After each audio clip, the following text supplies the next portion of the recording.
My name is Emily, and at 29 years old, it wasn't supposed to be 3 years at first. It was just until Dad's back healed, just until Mom could pick up a few more housekeeping shifts, just until things settled and I could finally take that offer in Denver, or maybe even move in with Danielle like we joked about over cold Thai takeout in my car. But weeks turned into months and months into years, and somehow I was still in the same twin bed I'd grown up in, working full-time, paying rent that wasn't mine, and tiptoeing past Kendra's bedroom like a guest in my own home. Kendra was always focused on her future. That's what everyone said when she stayed out late or skipped helping with groceries. She has potential, and I guess I didn't. If you have ever felt betrayed by the people who should have been your biggest supporters, let me know where you are watching from. I was dependable, the one who could make things work, the one who wouldn't fall apart if asked for more. So I said yes again and again. I covered the rent when Mom's hours got cut, when Dad had to skip shifts after physical therapy. I paid the heating bill through that brutal winter when the landlord threatened to shut things off. I canceled a job interview to stay home with Dad after his second fall. I took on a second project at the firm just to keep up with credit card payments. I said no to vacations, skipped birthdays, and stopped looking at studio listings entirely. But lately, the silence in the house felt heavier. Not angry, just resigned, like everyone had accepted that this was my role, that I was meant to support. And the part of me that used to dream about a home of my own had started whispering again. The day the landlord announced he'd be selling the duplex, I didn't panic like Mom did. I didn't flinch like Dad or cry like Kendra. I just stood in the kitchen and said, "Maybe it's time we bought something." They blinked at me, stunned. "I can figure it out," I added. "It's time." Kendra actually hugged me. Mom clapped her hands. Dad looked like he might cry. And for the first time in a long while, I let myself believe I was doing something that might finally feel like mine. A week later, I found the listing. 3 bedrooms, quiet neighborhood, a porch swing already installed. The paperwork took weeks, endless signatures, documents, inspections, and calls during my lunch breaks. I drained nearly everything I'd saved. $20,000 gone in a single wire transfer for the down payment. I took on a fixed mortgage tied to my name, my income, my risk. But when the realtor handed me the keys and said, "Congratulations, it's yours," I felt a quiet kind of pride I hadn't felt in years. Moving day was chaotic in the way that feels like something good is happening. Dad borrowed a friend's pickup. Mom carried boxes of kitchenware like she was 20 years younger. Even Kendra chipped in, unpacking her posters and curling iron like she was moving into a dorm. I didn't say anything. I just watched them fill the rooms, watched light pour into spaces we didn't have before. I took the smallest bedroom, no closet, barely fit a full bed, but it overlooked the backyard. And for once, I thought, this is enough. A week later, during a break at work, I opened Facebook. There it was, a photo of Kendra standing in front of the house, grinning with her hand on the railing. The caption read, "Thank you, Mom and Dad, for giving me my first house." I stared, reread. My coffee went cold in my hand. I called her. She answered on the third ring, cheerful. "Hey, what's up?" "That post," I said, trying to steady my voice. "The house." "Oh, yeah." She laughed lightly. "Cute, right?" "Kendra, what do you mean your first house?" There was a pause then. "Well, Mom and Dad put the deed in my name. It just made more sense legally." I sat down hard on the bench outside the office. My ears buzzed. I swallowed. "Why?" "I don't know. Taxes or something. They said it was better this way. Don't be weird about it." My name was on the loan. My name was on every payment stub. But suddenly, I didn't even own what I had bled myself dry to give. I ended the call and stared at the house photo again, her smile stretching wide under the caption that erased me completely. That night, I pulled out the manila folder of closing documents and turned to the last page, searching for the name that should have been mine. I walked through the front door that evening and didn't bother setting my bag down. Dad was watching TV, Mom was folding laundry. Kendra was nowhere in sight. "We need to talk," I said, standing in the living room. They looked up, confused, like I'd interrupted something trivial. I held the phone out toward them, the Facebook post still open. "Why is the house in Kendra's name?" Mom blinked. Dad rubbed his forehead. Neither answered right away. "It's not what you think," Mom said finally. "Then explain it." "We talked about it," Dad added. "She's younger. It's about security, her future. You're already on your feet." I laughed just once, sharp. "My feet? I've been paying your rent for 3 years. That's why," Mom said softly. "You've always stepped up. You're stable. Kendra, she needs help. She's still finding her way. And I'm what? The scaffolding." "Marin," Dad warned, voice low, "don't make this a fight. You bought this house for the family." "No," I said. "I bought it. I signed, I paid, and you handed it to her." They didn't deny it. That hurt more than any excuse they could have given. I walked out of the room before they could say anything else. Heart pounding. I didn't cry. I didn't scream. I went to the filing cabinet where we kept all the house paperwork. Insurance documents, closing disclosures, tax records. The drawer stuck for a second, then gave way. I thumbed through the folders until I saw one labeled legal deed. Inside, I found copies. Not mine, not originals, not the set I'd kept. These were notarized forms signed 3 weeks before our closing date, transferring future ownership to Kendra, marked as a family gift. And there at the bottom, the signature of my own lawyer.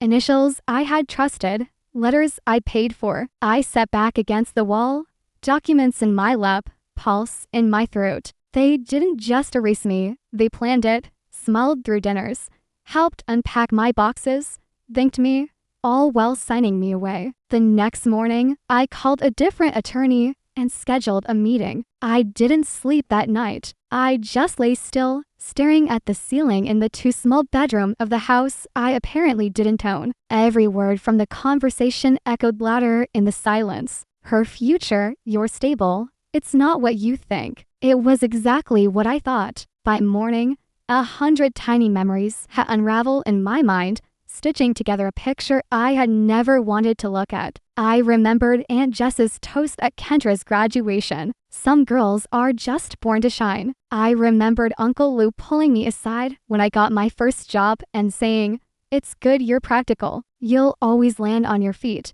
And I remembered that Thanksgiving when I paid for the groceries and heard Grandma whisper, "Of course she did. That's what Marin does." They had all seen me as support, not someone to be celebrated, but someone to depend on. Even my ex Tyler once said during one of our quieter arguments, "You never choose yourself." "I don't even think you know how." I had laughed off back then. He didn't mean it, cry, just tired. 2 months later, he packed his bags without drama. I let him go without asking him to stay. I used to think being selfless was noble, that if I kept giving, eventually someone would give back. But all I had done was teach everyone that I could be leaned on without limit. Kendra got special treatment because she was seen as delicate. I got burden after burden because they believed I could handle it when Dad was out of work. No one asked Kendra to pick up an extra shift at the bookstore when Mom had her surgery. I was the one who rearranged my work schedule, not Kendra. And now, when the most permanent thing I'd ever done for them was complete, they didn't even hesitate to pass it on to her. I thought about the documents again, about my lawyer's signature. Had he known? Had he been told some half-truth about a family agreement and signed off without realizing what it cost me? Or had they all decided I'd be too polite, too obedient to ever fight it? I looked at the clock. My meeting with the new attorney was in 2 hours. I grabbed the folder of documents and stood up. It was time to stop holding what was never meant to be mine. The attorney's office was quiet, almost too warm. I sat across from a woman named Elise, unsharp suit, sharper eyes. She took her time reading the documents I laid out between us, flipping pages with calm, methodical fingers. When she finally looked up, I already knew what she was going to say. "You signed the mortgage," she said. "You're financially responsible. But the deed, that's in your sister's name." I nodded once. Unless you can prove fraud or coercion, there's little legal ground to reclaim the house. I bit the inside of my cheek. Even if I paid for everything, she can argue it was a gift. And if your parents helped orchestrate the title transfer and they're not contesting it. I know, I whispered. She leaned back, thoughtful. But if it was a gift, Kendra may have a tax obligation, especially if the value exceeds federal thresholds. That caught my attention. How would I check? She'd be required to file a gift tax return within the year. If she didn't, there could be penalties. And if she received other financial benefits, student loan deferrals, government aid, those might be affected too. Technically, she owns property now. I left her office with a tight knot in my stomach and something else humming underneath it. Not hope, not yet, but something close to focus. Back home, I opened my laptop and started digging. I pulled up Kendra's school records. I remembered the student. According to it, she worked part-time for a design agency, but a few quick searches revealed the agencies didn't list her as staff. No LinkedIn post, no formal bio. I called the contact I knew who worked in the same building. She's freelance, he said. Off the books. Company avoids paperwork that way. Perfect. Next, I checked property tax records. The county hadn't received a gifted declaration. No filings under her name for the current year. They'd forgotten the system they were trying to manipulate. Forgot that the same rules they bent could bend them back. I made a list. IRS tip line, Department of Education, State Tax Board, and an anonymous submission portal for underreported income. I wasn't burning their house down. I was letting the system walk through the door they left open, and I hadn't even knocked yet. It started with a voicemail. Kendra's voice, tight with panic, echoed through my phone. Hey, can you call me back? I got something from the IRS. I don't understand it. Something about a gift tax. Just call me, okay? I didn't. A few days later, Mom called, then Dad, then both together. They left message after message, some pleading, some frustrated, all circling the same request. Help your sister. Be the bigger person. This wasn't supposed to happen. They never said we're sorry. They never said we were wrong. I sat at my desk, letting each call roll to voicemail, sipping tea, and watching the light stretch across my living room wall. My living room, my name on the lease, my keys on the counter, my peace, unbothered. I didn't owe them anything anymore. Not even a response. 2 weeks later, Kendra showed up in person. I heard the knock before I saw her through the peephole. Mascara smudged, hair pulled into a tight bun, clutching a manila envelope like it might save her. I opened the door halfway. I didn't know, she blurted, about the taxes. They say I owe over $8,000. I don't have it. I didn't speak. She looked down, swallowing. And the loans. They pulled my deferment, said I'm no longer eligible.